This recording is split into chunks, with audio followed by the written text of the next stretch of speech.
March 7th here in Southern Ontario, Canada. I'm at the library. I said I'd look into Mad Max. I'm just getting started. Maxime Bernier. Now, he left the Conservative Party in 2018 to form the PPC, the People's Party of Canada.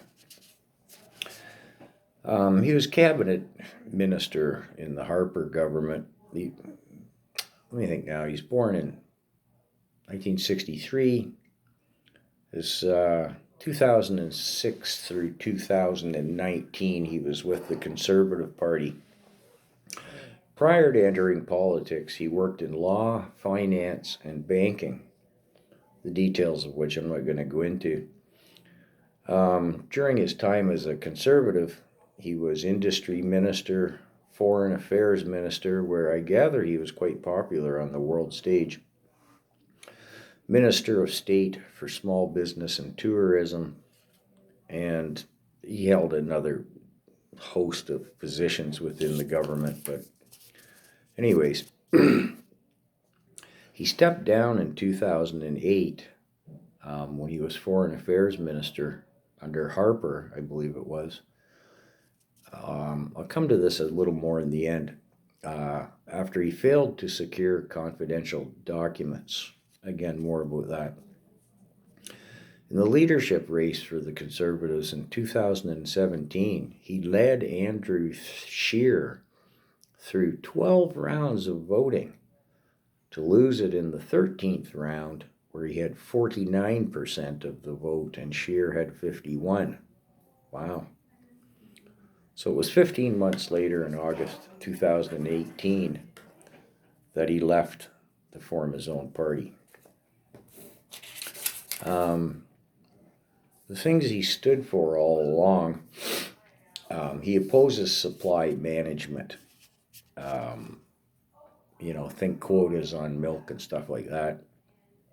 He's always been against mass migration or mass immigration. Think the housing crisis in our economy in Canada. He rejects the science of climate change, and he opposed mandates and mandatories, you know what I mean, and mandated public health measures all along. He said, I take none of that, and no one should have to. It should be a voluntary choice. He has a Bachelor of Commerce degree and passed the bar in 1990. So he's still a lawyer. Not that I'm a big fan of lawyers, but hey. Back to the failing to secure confidential documents. What years it go back to here now? Anyways, he inadvertently left a confidential briefing book at his girlfriend's. Harper was leader of the party, and I would think leader of the country at the time as well. Stephen Harper defended Max, but did accept his resignation, where Max then had to do some time as a backbencher. You know what I mean? Seems to be Scheer felt, despite winning by the slimmest of margins, the head of the party, I think he felt threatened by Max.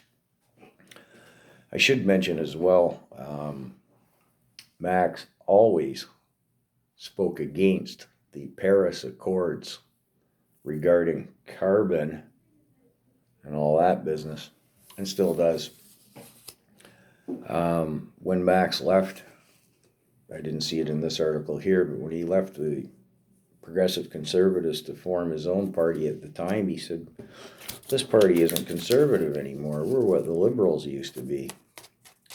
So I believe Max has always stuck to his talking points,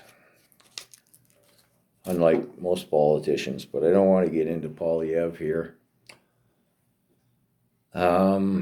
Now I've got a source out. Did he ever go to Davos, Switzerland, as is rumored? But that's a whole nother subject matter. That's the background on Maxime Bernier anyways. And in the next video, I'm going to talk about some of the problems he has. There you go, Max.